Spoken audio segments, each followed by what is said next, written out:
Let's go ahead and get started because I don't want to cut questions short at the end. But I do have a relatively hard stop because we have a foundation board meeting. After this, I've got to get you off campus. So thanks for coming. Sorry for the false start. But I'm glad everyone could be here. Now, did everyone get a handout? Oh, I did. Oh, there we go. Thank you. There you go. You're welcome. You're welcome. Okay, so we're here to talk about shared governance. So we're just going to walk through the handout and answer questions. So I appreciate you all being here. I'm excited about the amount of interest that this is drawing, although I always know shared governance is always an interesting issue, right, in higher education. So as I preach all the time, you always want to start with the why. Why are we doing it? What's wrong with the current system? Why would we even take up people's time? Where are we going about this? So the first part of why is, in fact, we just left a meeting where I think better systems would have solved some problems. But in order to change lives and serve our students and communities well, it's in the best interest for us to have a highly functional shared governance system, right? Why would I say that? So we all understand the process. We can make sure all stakeholders' voices are heard, right? We can make solid decisions. They are shared widely. They are transparent. People know where to go to get the information, right? Did you get a? I didn't want to interrupt. No, that's okay. Thanks. You are welcome. Good to see you. And there have just been some things happening.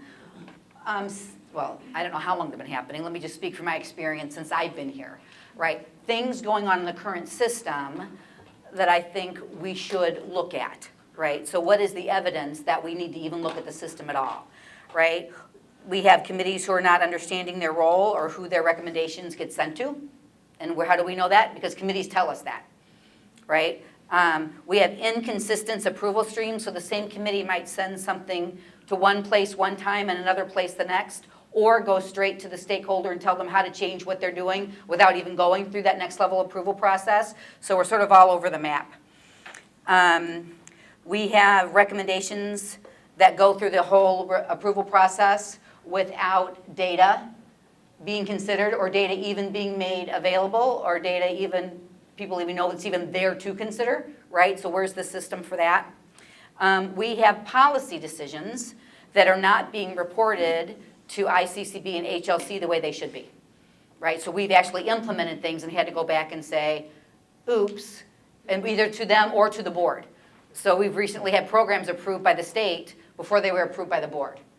That's not compliant, right? That's not what we do. Those are big issues, right? When you do audits and they start talking about money or not bringing money, those are issues.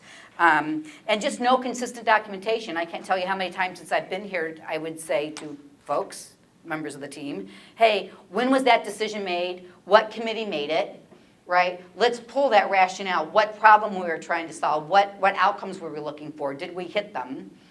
And it seems to me, not in all cases, but it came down to who the chair was at the time, right? And they seem to be the collectors. Now, some of the we call them the big academic committees, was in academic affairs, but that wasn't even consistent, right? We go back and look for some of that stuff and we haven't been able to find it. That's an HLC and an ICCB problem. When we submitted to HLC, you have to do a self-assessment before the evaluation. One of the big critical issues that we owned and said to them was shared governance, and we don't have as tight a rein on all of this as we should. Did you get a, would you like one? We can share. Thank you.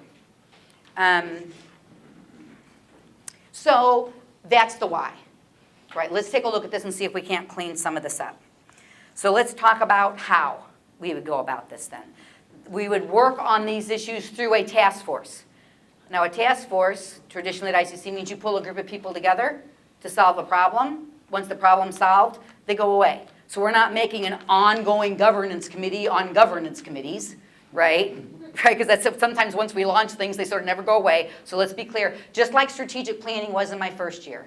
Big group of people, they did great work, it all went away, right? And then the individual groups who were impacted would continue that work, or it was given to the appropriate committee if that was the outcome of that work. So we're going to put a task force together. We have included this in the institutional operational plan. Because if you guys don't know what the institutional operational plan is, it's posted on the website. It is the objectives we say to the board, this is the scope of work for improvement or handling issues to make things better for our students, our staff, and our community in a given year. So objective 10 this year is the review of the shared governance system. So we explained it to the board, right? We're going to ask people to volunteer. We're going to pull together a task force, and we're going to look at things. So what does that mean? So the task force responsibilities, and this will be reviewed once we get the task force together. So in general, right, so some of these words may be tweaked or whatever. So what are they going to do? They're going to develop a common understanding of shared governance that meets requirements that best serves our college and the students. They're going to do a review of literature on effective shared governance systems as well as data coming out of our systems. So what are the problems we're trying to solve? Establish a set of design criteria to be used in evaluating the current system and recommendations for improvement. This is a critical point, and I stress this in almost every project we do at ICC. What we do is jump to this is what we want the end result to be, and we sort of back into what everything else is. We need this agreement as a task force. What does a good shared governance system look like in this culture based on our requirements, based on the expectations from outside agencies? What does that look like, right? How would we know if it was good? How would we know if it's effective, right? And then you start saying, if that's the case, then what should the system be? As opposed to, here's what the system should be, right? And then I think that's sometimes how we get into prickly conversations, right? Because we didn't take enough time to think through the design. So we'd have that group do that. This group would also be responsible, just like the strategic planning group was, coordinating communications and providing opportunities for feedback. Remember that team, and I'm not saying it has to be 5, but that team decided there were 5 key issues that we were going to bring in. One of them, we brought in an outside speaker. One, it was just ourselves with our data, right? There were times when we came together as a community, everybody, not just people on the task force, to give input and feedback on how things are working for you or how you wish things would work, right? Or problems you may be having. So this task force will be responsible for putting that together. And then at the end, the task force would recommend a framework that would reflect our strategic plan, our stakeholders, and function within the climate of the college. So let's just stop there. Any questions about the responsibilities of the task force?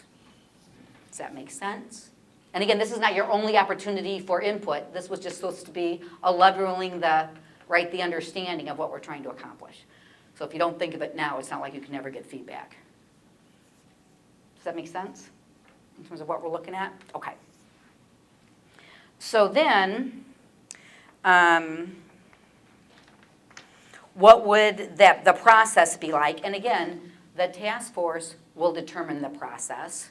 But in other projects like this, it usually goes something like conduct a high-level review, do your review of literature, right? Create your design criteria, right? Then take a look at your data, the needs of the college, right? So when we say we're going to redesign and look at everything, that's not quite as scary as it might sound. There's not a community college, higher education institution in the country that doesn't have a curriculum committee, right? You're not going to not have academic standards, right? So that's not what this is about. So this is about what are those systems? Where do you draw the lines? What do you do with things like the strategic planning teams? Are they shared governance, aren't they? Where do they fit? Where do their recommendations go? Right? So it's building out that whole system and putting together consistent, transparent ways that people can know what's going on, right? Have some input and sort of see how things are going to roll out. One example I've used in talking about, hi, how are you? Okay. Anyone else comes in, everyone's got to share. I didn't realize we'd have such a sellout crowd today. One of the things we changed right after I started with the Board of Trustees, we would give them major projects, think multi-million-dollar construction projects, and we'd get that to them 4 or 5 days ahead of time and expect them to take action then when they got to the meeting. So how do you think that went? There's a lot of tension in the room, right? Because they're feeling an awful lot of pressure and they didn't have the opportunity to really look at it or digest it. So what we did is we did a 2-reading process for every major initiative. So you come 1 month and we give you the information and here's the recommendation and here's why. Then you got a whole month to think about it and get feedback and get your questions answered. Then you come back the next month and you vote, right? Has taken the stress level and the prickliness out of some of those meetings, right, way down. So I don't know that it has to be a month. But one thing I'd like this task force to consider is there a common place where if a committee's making a recommendation that it gets posted? And then there's a notification that goes out to all employees to say, here's the recommendation, it's been posted, go here to look at it, and here's your time frame by which you can provide feedback to the committee. So the data's there, the rationale is there, everyone would have a way to look at that. And then from there, you pull things off to a system then where it gets archived. So it doesn't matter who the chair is or how many years ago, there's a way to go back to these things and look them up, right? I would hope some version of that would find its way into our new system, because those are the kind of things I think that we stumble over, right? That we're not doing as consistently as we need to do. So definition of shared governance. One of the things we'll need this group to do, I've heard about 80 different versions since I've been here, and I think mine might be a little different from what I've heard. So I've heard everything from if a decision was made and I didn't know about it, then it didn't follow shared governance, right? All the way to something's going on that I don't like, why don't we create a new committee, right? That's a pretty broad spectrum, right? And then I've also heard hesitation to committees who don't quite know their charter or feel they have a purpose anymore, but you still can't quite agree to give up the committee, right? Because you don't want to, whatever purpose that served, if that comes back, you want to make sure you're covered, right? So we need a definition, and here's how new committees get considered, and here's how committees can nominate themselves to say, we think our task, our charter is over. The reason we were created doesn't exist anymore, right? So we can take those out. We need to figure all of that out, right, in the system. I need to move down here a little more too, because I'm not talking to you guys out here. I apologize. Then what would some of those deliverables look like? I see a system design chart that basically flows everything. So here are the big 4, right? Here are programmatic committees. Here are institutional task forces one time. Here's how that would work. Here's how a strategic plan. So they aren't forever committees, but they are a standard period of time, like a strategic plan would be a 5-year cycle. So we'd figure out what are the rules for those different types, how they get staffed, how that all works, right? So I envision that chart so we could very easily communicate that to people. There would be charters for every committee, process flows and forms, as well as a system to figure out where things get archived, how they get communicated, whatever that system's going to look like, that would all be documented, right? And then the final piece for this committee would be, then what's that all look like and what's the time frame? So does this all start next with fall opening? I don't know. Do they finish the recommendations this semester? We talk about them for a semester and we implement the following January? Could be. I mean, the committee's going to come up with that, right? The committee would come up with that. But we need a transition plan from the way we do business now to the way we're going to do business in the future. May not be that much change other than the surrounding systems and documentation. I don't know. That's what the task force is going to figure out, and they'll make that recommendation. And then I just provided samples, and I almost didn't do this, because as soon as you provide samples, someone's going to go, well, we know that's what she wanted up front because she provided it as a sample. But just so if you don't know what we're talking about in terms of design criteria or shared principles, which are all part of the process, I just stole this from other people's shared governance processes off the web, right? So you should always have shared principles in shared governance. For example, faculty are recognized as experts in their subject matter areas and their input should be valued as such. What's that mean? Right? Faculty are curriculum experts. They should be the main constituency on, the majority constituency on a curriculum committee. Curriculum's their responsibility, right? So you value that expertise as such. That we will openly listen to each other and respond with empathy and respect.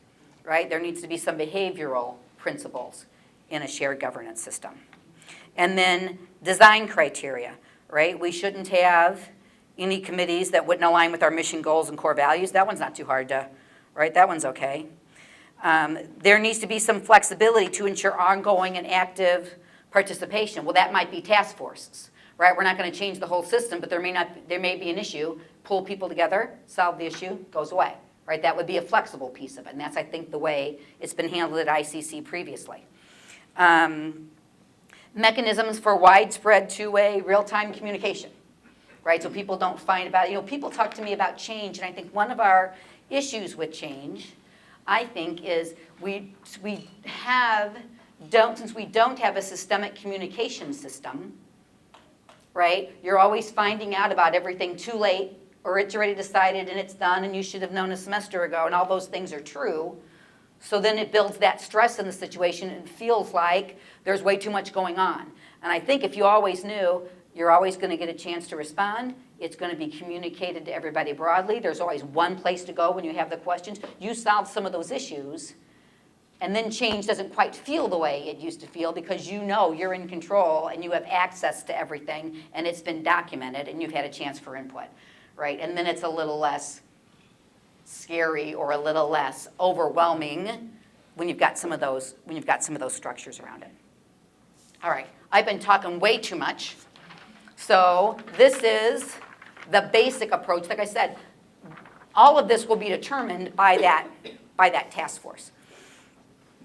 So the next question you're going to ask is, who's on the task force, or how do we determine what's on the task force? And I actually need to sit down with Tom. I would like all stakeholder groups involved, but then the majority stakeholder groups have to be the people who are responsible for most of the decisions. So we would have someone from grounds, we would have somebody from, right, all of our different employee groups, our professional technical group, right, our administrative assistants. So we have one person who represents each of those groups, but the majority of the task force would be faculty and management, right?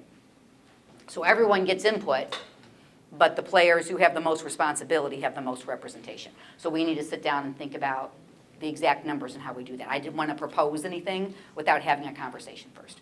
And without getting, so if any of you have feedback on any of that, feel free as well. So, okay, ready for questions? We didn't serve food at this meeting. I didn't want anything thrown at me. So we're going to go take it out. Brent, I'm sorry, Brent, I think I'm out. You want mine? Okay. I'm sorry, yes, sir. Sure, so I don't know if this is really a question. Yeah, it is a question. So clearly, anybody who's been here for a while, we're predisposed to the way things currently are. And if we're trying to look outside our area, we're very likely going to be pretty entrenched in the way processes work, or what we believe is the correct way for a process to work. And at some point, we're going to bog down. And so is there thought about including someone outside the institution who could kind of guide us through those times when we hit an impasse because we're also firmly entrenched in our particular beliefs? That's a good question. I've been through this process 3 times in my career. Twice we used an outside consultant. Once we did it ourselves. What was the difference between the 3 times? It was when you get that task force together, right? If we feel that we want an outside consultant to help guide us through this, we'll make innovation fund money available, and we will do that. So I think that's a conversation that needs to, I don't want to force a consultant on anybody, nor am I going to say we don't have the money and we can't do that, right? So there are people who, believe it or not, make a living helping colleges review and evaluate their shared governance. I mean, there are people who that's their gig, right? So if that's what we want, we can do that. When I heard that the first time, I was like, really? That's what you do with your life? Because it just seems like it's sort of, like I said, it's sort of a prickly situation. So you would go from one college to the next. And so that just, it was like, yikes. Can you speak how that went? The 2 times when you had outside folks helping with that? Did it help the process? All 3 times it worked out, and I think the reason it worked out well all 3 times is because we followed the lead of the majority of that group after consideration, and this is why we think we do or don't, and so that worked. Would you mind, Michelle, going and making, your office is close, right? Yeah. Could you make some more copies and bring it back? I'm sorry. Hi. We're having more copies made. I doubled the amount of people who signed in the last time, thinking we might have a little more people, but like I said, obviously very popular this afternoon. Okay, what other comments, concerns, questions? Just a Yes? quick question. Would it be fair to say, what I'm hearing you say is you're allowing this committee some autonomy to do their work then? The freedom that they feel that they need to explore these issues without, Oh, I did mention pressures? that I'm the co-chair? I'm asking. What I'm saying. Okay. No, I'm going to be actively, just like I was with strategic planning, I'm going to be actively involved. Not making the decisions. If you talk to people who are on that strategic planning, I don't think, in fact, there are a couple of those sessions we had where I thought they'd go one way and they ended up going another. So I'm just another representative on the team. Yes, but I plan to.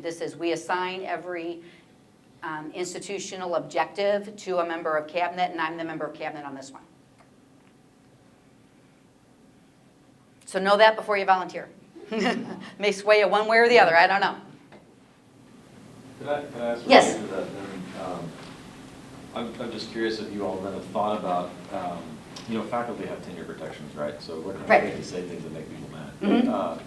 But a lot of employee groups don't. So have you thought about ways of making sure that other employee groups are able to speak freely and fully into the system without worry? I guess, does that make sense?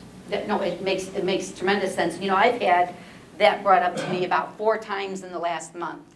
So it's obviously a cultural issue here that whether it's true or a perception, that there are people who are not faculty and administration who feel like they can't express what they need to express in terms of what's going on, and that's an issue for us, right? People have to be able to share what they need to share. That doesn't mean every time you ask for something, whatever, you necessarily get it, but all stakeholder voices have to be included, which is why this isn't just going to be faculty and administration, everyone. So can we lay out these shared principles of how we're going to run this, how governance is going to run, and how we're going to treat each other? We can. Can I be on the group to try to make sure that voices are heard? I can.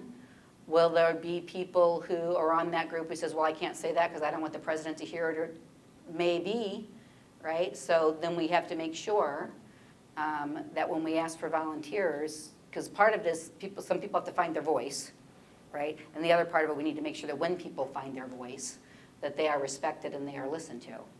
And that whatever is driving something bad's going to happen, right, that whatever that issue is, that issue is addressed. Because I think we've had that for a while here, and I think we just sort of push it aside. We've got to make sure that we've got mechanisms for people to share. I'm sorry, somebody here raised their hand? Oh, I did. Oh, okay. So if this is in-house, have you allotted a certain amount of money towards possibly some kind of an application that we would use, some kind of a program, or to pay everyone that's involved with UniCredit? Have you set aside a certain amount of funding for this? Or? For people like task force members? Mm-hmm. Yeah. And for the output systems that you have to come up with? Very good questions. Well, members of the task force aren't paid, right? This is a volunteer gig. And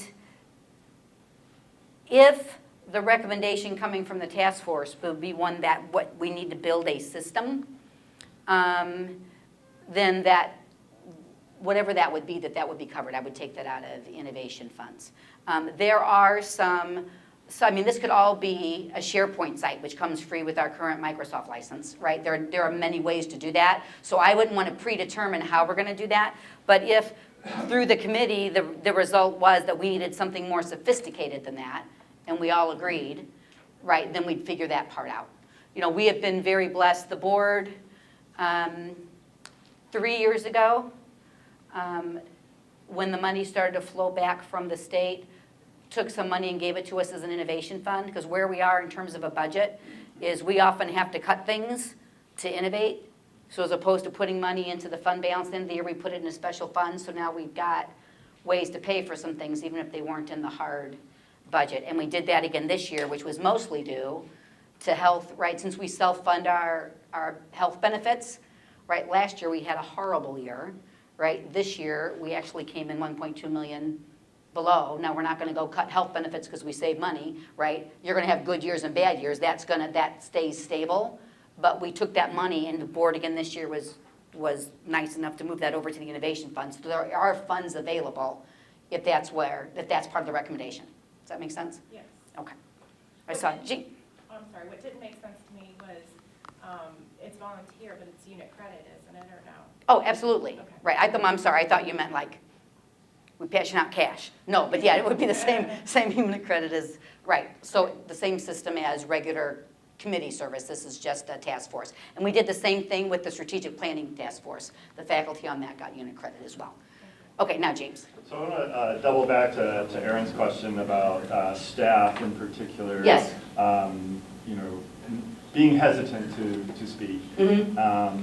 And given what you were saying about the task force structure, there might be, you know, one or two in a particular department, particular area. That might be, you know, a supervisor, let's say. Mm-hmm. But there might be people under that who have things to say, who might be reluctant to say it to their supervisor. Is there a way to have some kind of a mechanism for anonymous comments or suggestions or feedback? Absolutely. So like I said, it's not going to necessarily doesn't have to happen the same way it did with strategic planning. But remember, when they had those 4 big input sessions, right? And there can be other ways to provide input. The input, the task force, just like with any committee, will be the people to make the recommendations and take that all in and synthesize it. That doesn't mean the only voices in the process are the voices on the task force.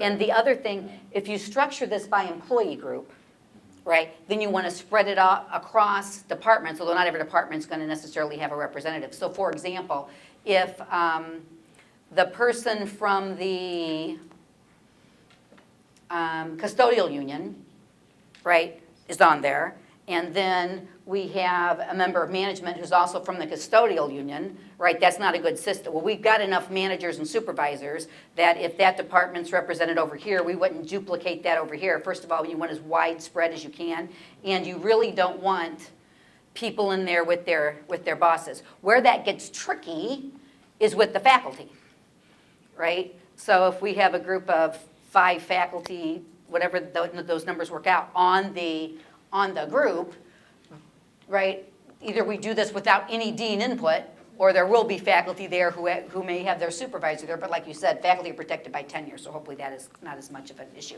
Okay, we've got more copies now. Who doesn't have?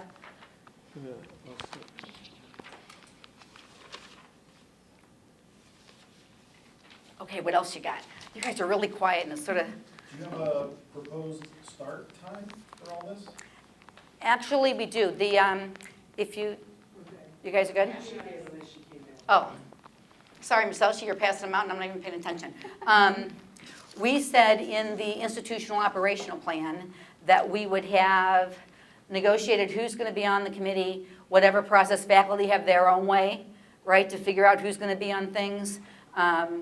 We would work on the management, although when we did strategic plan, we actually sat down with all the volunteers and worked that out, just for those same issues of broad representation, so it doesn't end up being Joe and then 3 faculty from math science, because that's not right, right? So we had those conversations with Brent and Maxine. We sort of sat down and did that together. I would assume we use the same process for this task force. And then we have a way for all other employee groups to volunteer. And again, sort of figuring that out the same way. So you want to be as diverse, right? People who've been here a very long time, maybe someone who's relatively new, right? People from different departments, from different campuses, right? We want this really to reflect ICC as a whole. So you're doing this task force as compliance for what? It's a compliance for, why are you doing this? Well, the why are the bullet points up front. So there's some dysfunctions in the current system that need to be addressed.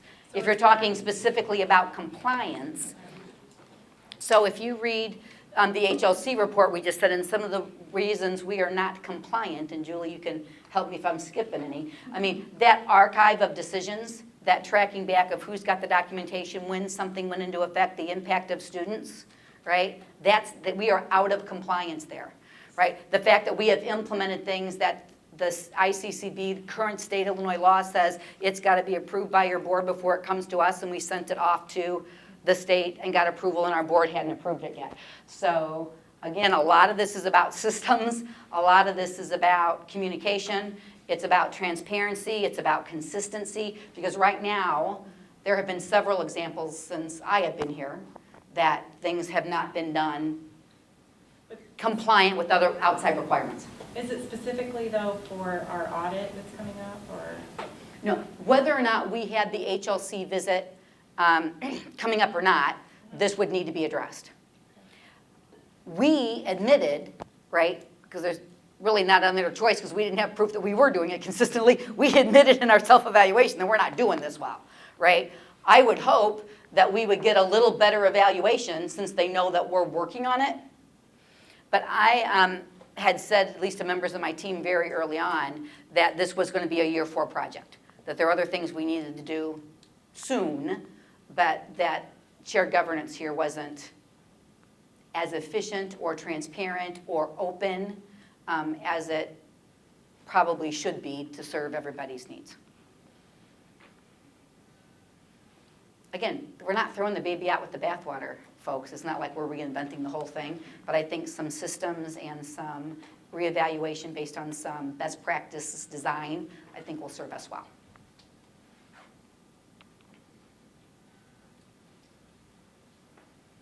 I missed the timeline. Okay, I'm sorry, the timeline, so the timeline is in the institutional operational plan. So by October, the task force will be up and running. I would hope by the end of this semester then, we would have the roles and responsibilities and the design criteria.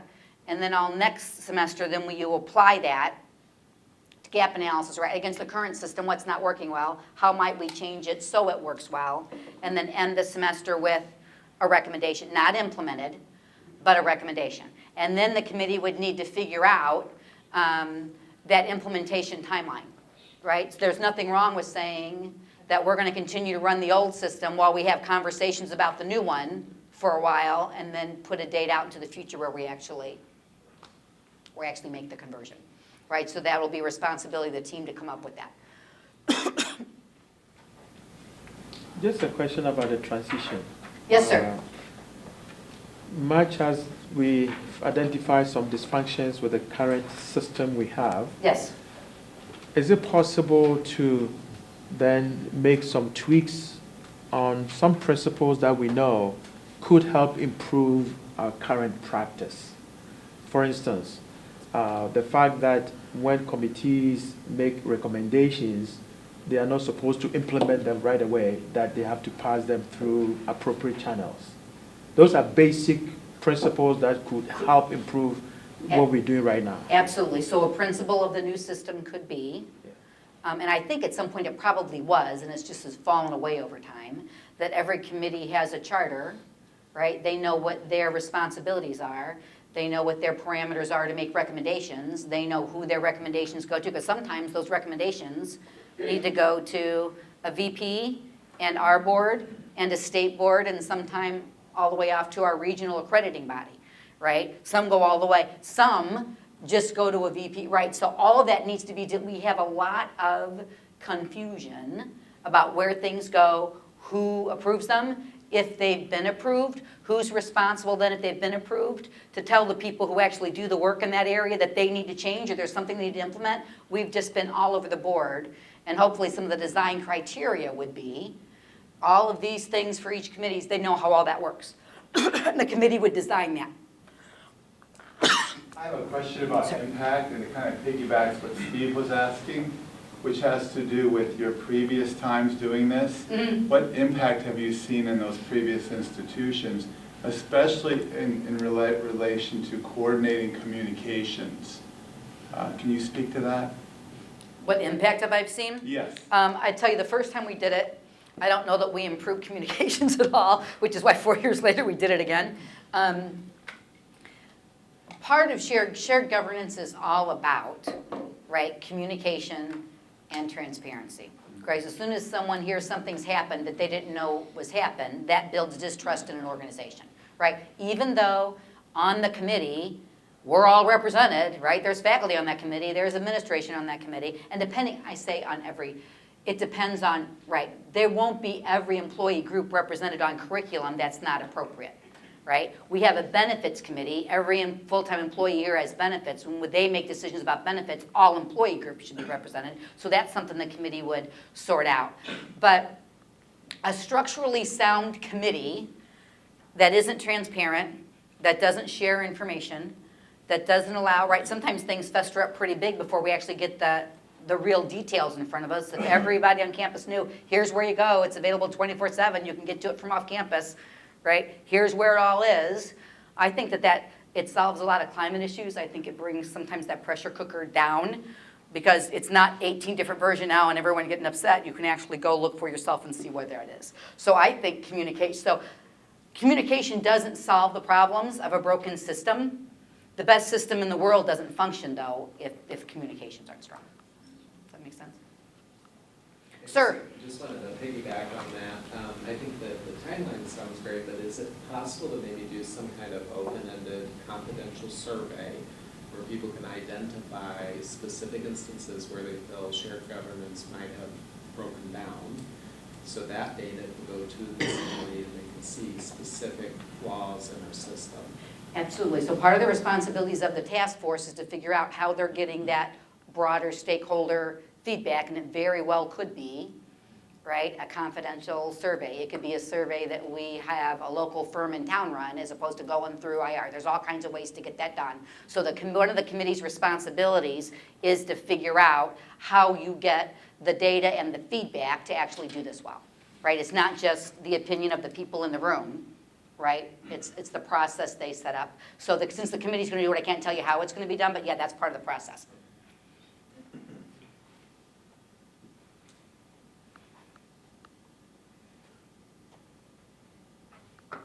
Okay, all you teachers in the room, this is the awkward part. So this is the part where you just are quiet, right? Until you guilt someone into asking something else.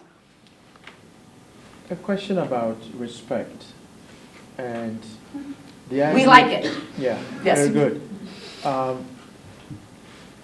My observation, wherever I've been, is that when you have committees made up of representatives, the challenge of working together as a committee of the whole, rather than individuals representing stakeholder interests,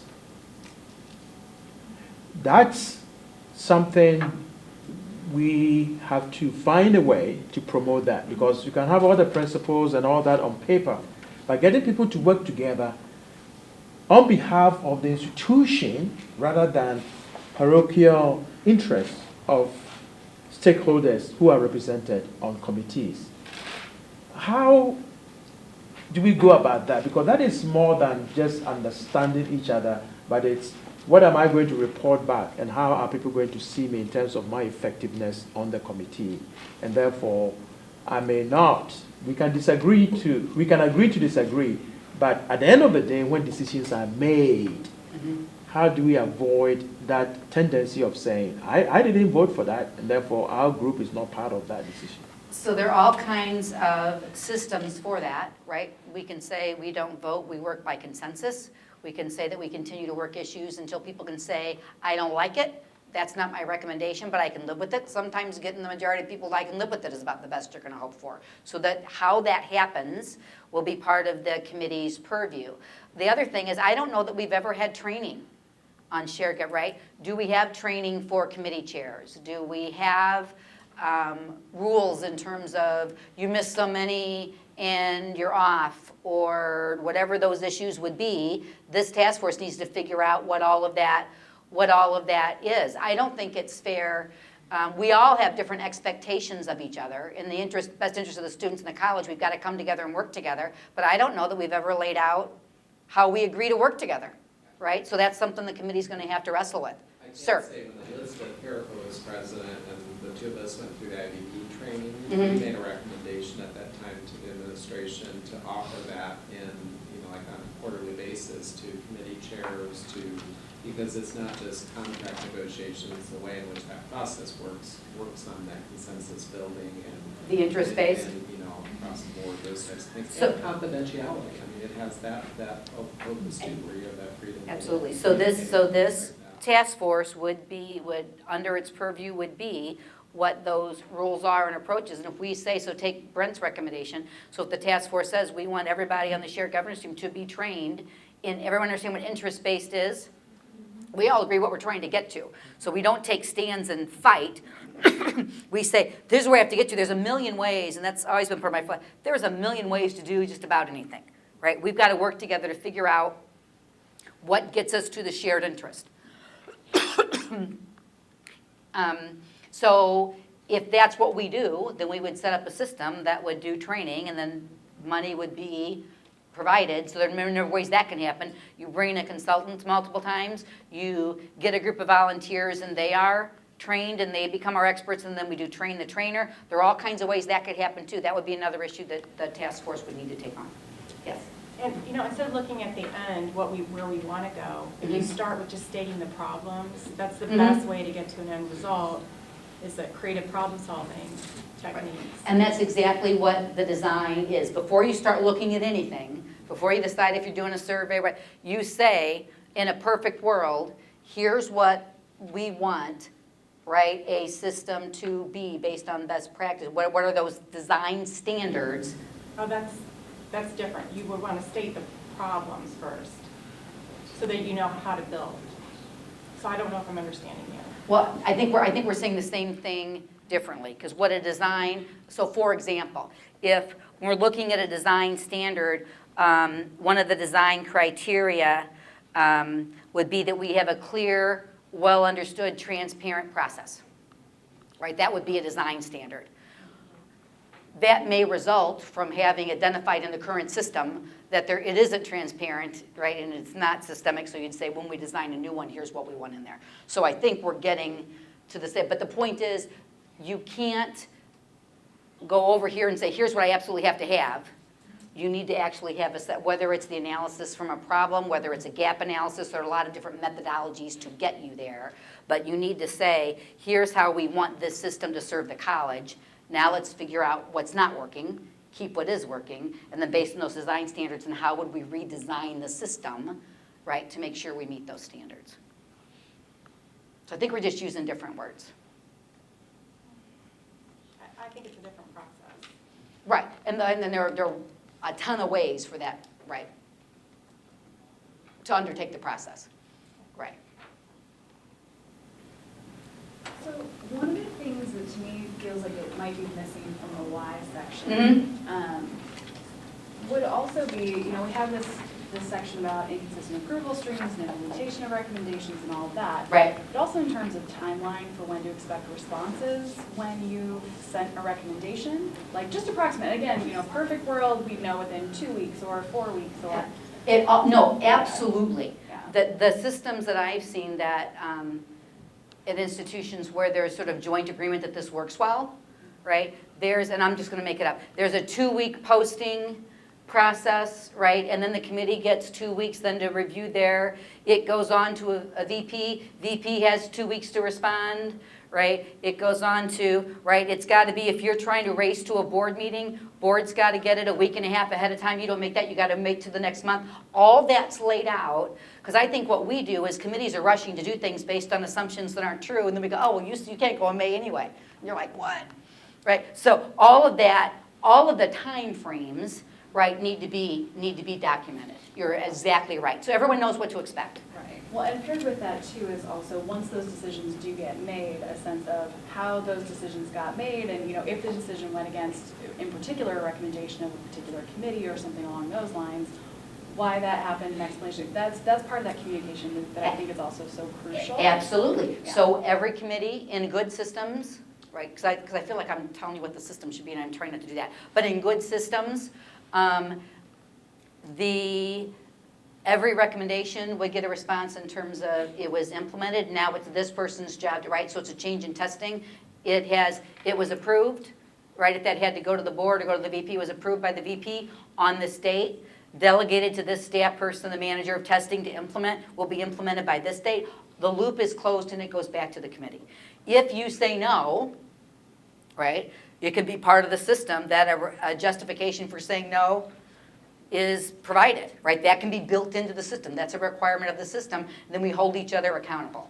So absolutely. Well, and I was gonna say, I think that that's one of the things that sometimes feels like it's happening. Again, may be happening, may not be happening, but feels like it's happening at times, is that when you talk to people and you hear, oh, well, this decision got made, this is what we're doing from now on, the first question on most people's mouths is, well, where and when and how, because if you didn't know about it to begin with, right? So I just think that having that. I have that feeling quite often. We do that? When did that happen? How did that happen? Where did that come from? Right. I didn't know that was going on.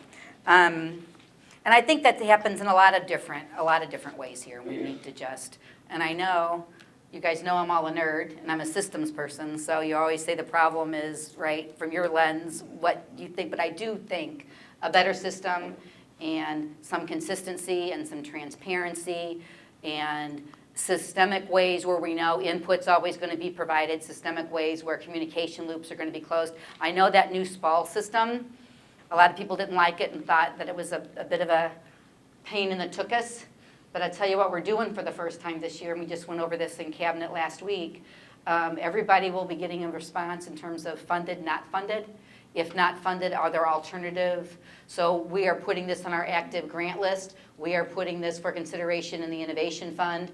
We are whatever. So if you take the time to submit it, right, and there's thoughtfulness behind it, we will get back to you and say, here's where you stand, and here's why, and here's what's going on. And we need to do more of that here, right? Just knowing is a big part of the issue. And I understand why in the past people had stopped putting things in budget requests because they say, I did it for 10 years, and not only did I not get funded, no one ever told me why or if it was off the mark, and that's not right.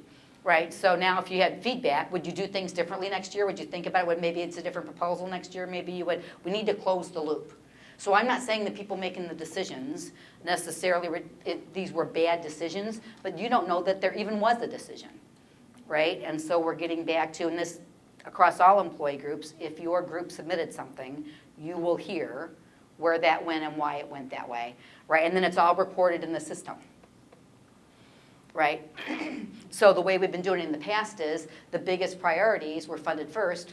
Well, that makes sense until you take a look at I think it was our digital photography course that was working with 12-year-old cameras. Well, those cameras were never going to be a funding priority because it was so little money, right? Is that fair to our students or our faculty? Would be right?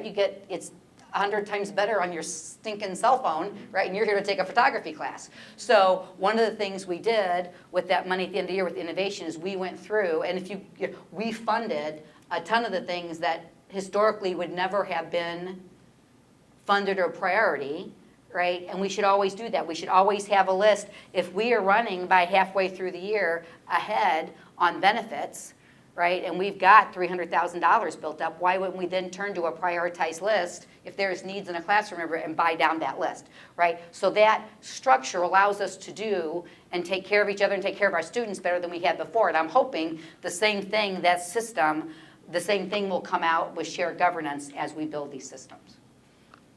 And I admit that I'm a nerd and I like to build systems, so there you go. I'll own that. Yes? So could you sort of address, I don't know if you did this at the beginning, but could you use what just happened with the whole summer schedule as just an example of some of the gaps that we have that this whole rearrangement could fix? Yes, and that's quite a setup. So,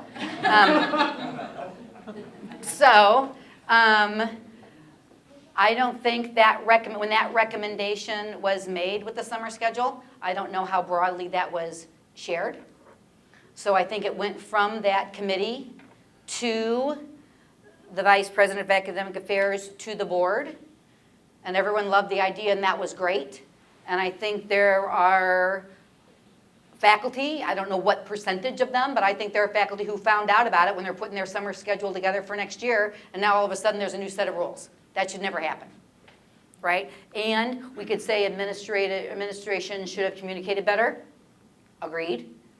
They could have communicated more consistently because I think in some departments there was a ton of information and some there weren't a lot. We could say that's understandable since 3 of our deans This all happened in May, June, and we had 3 new deans, right, starting July 1. So you can make all kinds of excuses. The point is, if we had a system that said, okay, so how would a new system fix it? Now, again, I'm trying not to say what the new system's going to do because that's the task force's job. But let's say just another system I'm familiar with. That recommendation would have been posted. Every employee, full and part-time, would have gotten notice that there was a posting. They can go take a look at that. They have a window which they can give feedback. The committee then looks at that feedback and decides, do they want to change anything? Because sometimes 1,000% of the people are not going to be happy, right? So they may see that and go, okay, but the rationale or data we used is still stronger than whatever that objective was. Or they would say, hey, we didn't consider something that's got to be pushed back, right? So there's that window. Then the committee reaffirms. Then it goes to, if it was scheduling, so that would go to the Vice President of Academic Affairs. That would go to Cabinet. And for a schedule, that's a board issue. It doesn't go past the board, but that's approved by the Board of Trustees. So that's how that all should have happened, and we will agree that it didn't quite happen that way. And it shouldn't matter that people are new or people didn't communicate. There should be a system that requires all that to happen. It shouldn't matter that there's interchangeable parts. If we had a system, that would all have to flow, because it doesn't go to the next step if the previous step wasn't completed, right? And that's what we don't have in terms of payout. I'm sorry. Well, it just seems to me like it's not so much the committee actions, it's what I think that people don't want to talk about. And it's the big elephant in the room is the way that the committees are being subverted. And the processes that are in place to subvert recommendations. I'll give you 3 examples. Okay. One of them would be the Hold on. I mean, I was online learning I want to write committee. down. What's going on with the online learning committee is just, is that all the committee work? It seems like the problem is that you've got task forces, subcommittees, closed door meetings, and things that are happening beyond the actual committee. That work is used to subvert the committee. The next one would be the assessment. The assessment committee would be the next one. Like I don't understand the subversion, but okay. Well, okay, the scheduling committee, for example, it was my understanding that it was not the committee recommendations that recommended this summer schedule, and that's not where the fiasco came. My understanding was that it was whoever outside of the recommendations of the committee that decided what the schedule would be. That's where the problem is. It's not with the committee recommendations, it's with the lack of respect for the committee recommendations. Am I just way off base here? No. But I think there's... Because I feel like I can't say anything, but I feel like I gotta say something. No, I'm sitting of back course here you can just say whatever you need to say. I can't believe, sometimes it just feels like there are other mechanisms that are in place beyond the committees that really do the work. And the assessment committee is a perfect example of that, because we left on vacation 2 years ago, or not vacation, because there's really no vacation. I mean, I teach summer classes, I'm there. Right. We leave and then we come back, and now suddenly we have like assessment fellows. And where did they come from? Who are they? Why are they in place? Why did the entire assessment, for years and years this work has been put on assessment, why was that just completely subverted? There's the word again, subverted and ditched for a new mechanism that somehow, our assessment fellow said it was going to make it not suck so bad. But really, truly, it's made it so confusing that I have no clue and idea of what any of that is doing, or at least I thought I had a little bit of an understanding of it before. Now, that's just one example, okay? And the schedule that's coming up for next summer is another example. Where did all that come from? The last time I heard, we were ditching the August mini-mester because it was non-profitable and all that. Now suddenly the May mini-mester's gone. And that's just like a deal with it sort of a thing. Now, there are a lot of people, that not faculty, but students, that love the May mini-mester. It works for a lot of people. And now suddenly, why? We've decided that that's not going to be a thing anymore. I understand that there's more time that's been allocated for the summer semester to be investigated, but it seems to me that the recommendations of the committee were subverted. I guess that's what I'm really getting at, is the subversion tactics that are in place. And I hope that this task force can somehow get a handle on that.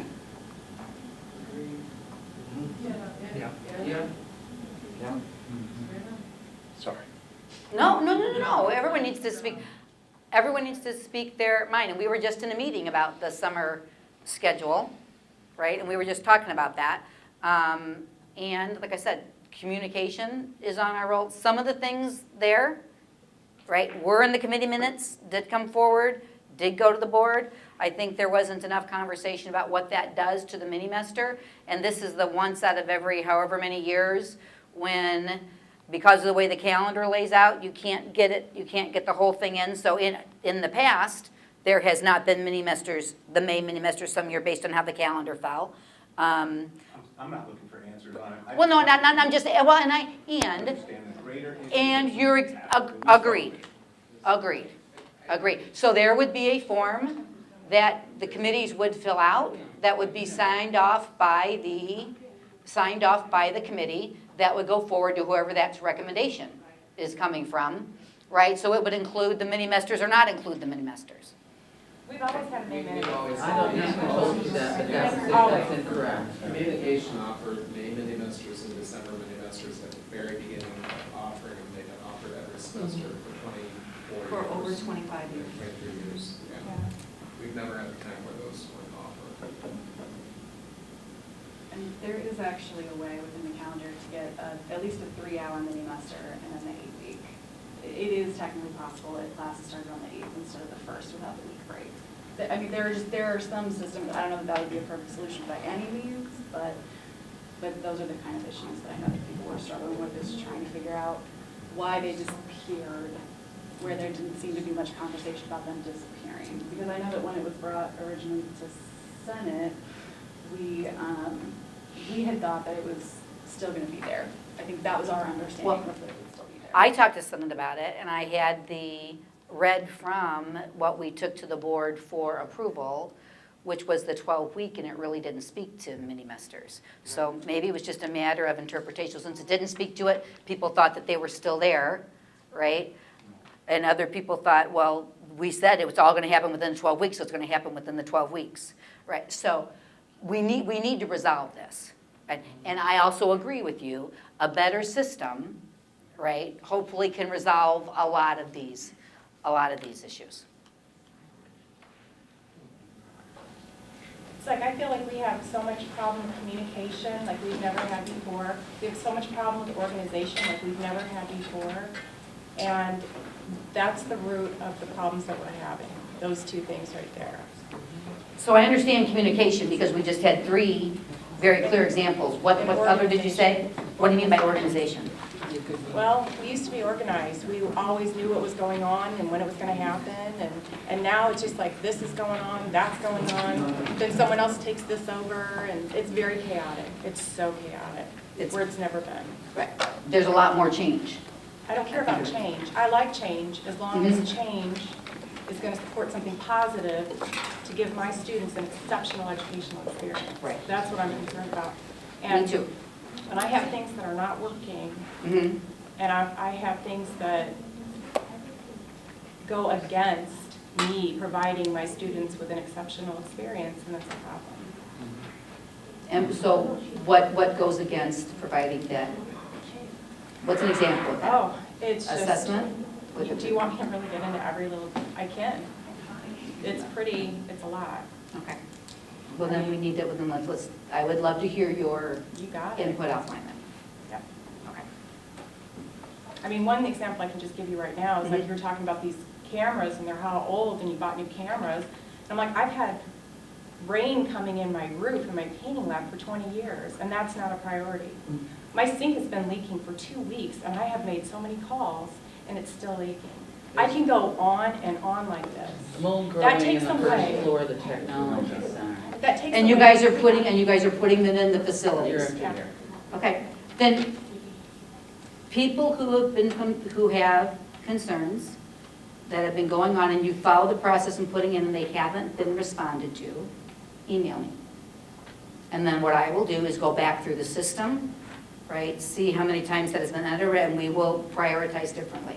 That's why we did I don't know how to be any more earnest than I want you to be able to speak your mind. We may not always agree, right? But we want to respect the work of committees. If you've got problems in your labs or in your, right. So we responded to that camera issue when it came in from SPAL because it came in and that's how we take a look at that. If we've got problems with things going on in facilities and they're not getting to it, I've read then- reports, then- and they're then- turned in, and what happens to all that? We don't know, because nothing's organized. and I am working feverishly to try to put systems in place where there's response loops there. So if you're not getting what you need, email me personally and I will track it down. I called you the other day to tell you that my Wi-Fi wasn't working and you never got back with me. You were in the, you are in, I'm in the basement. you're in, 133D. And I can't call, okay, so we had a transformer blowout at Dirksen, so I had no Yes, we did. electricity. And my lab tech was supposed to meet me there because we were getting ready for classes. mhm. And so I couldn't use my Wi-Fi, even though you said that that was all updated. It's not. And my smart cart is not updated either. I have issues with that. Now, I talked to someone who was going to get back to you, so I will follow up. So I apologize for that. You should, everyone should be responded to. And when I keep saying we got to have all the Wi-Fi up, We don't. yeah, we didn't do Dirksen because we're going to take it down when we build It's a new not building. Dirksen, So this is basement academic building, 133D. 130. It's so hard to get legal. So I have to have a landline if I have a problem. mhm. Or I have to have a landline if I have a problem. If I have to get a hold of someone quickly. Well, I can't rely on web my is different phone. than phone because we do still have places on campus where you can't necessarily get a cell signal, and that's something we can't control. But when I say every place has web, I learned Dirksen still doesn't, right? When I said that, because everyone raised their hands like, nope, not over here. And so 133D, I will, Well, that's for my phone, and for the computer, that's 132B, and there's issues with that. well, again, the phone I can't control. So which is the room you don't have Wi-Fi? 130, Well, 132B, B as in boy, okay. right, I have a And- smart cart, and it doesn't work like it's supposed to all the time. Okay. It times out with the instructor login. Okay. Overall, though, I mean, I would hope, right, we now have web access in the majority of places. There are new computers in front of the classroom. So I hope you can see that we are trying to, right, improve, right, the learning environment. So, yes? The next step to get this moving is what?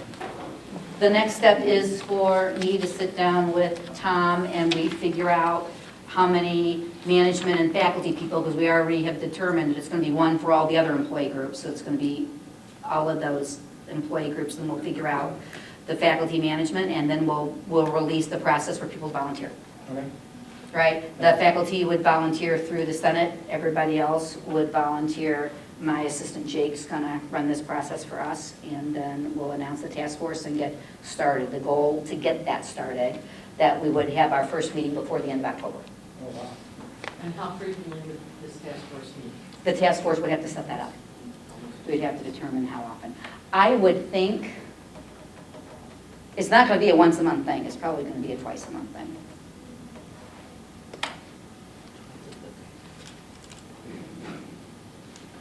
Okay,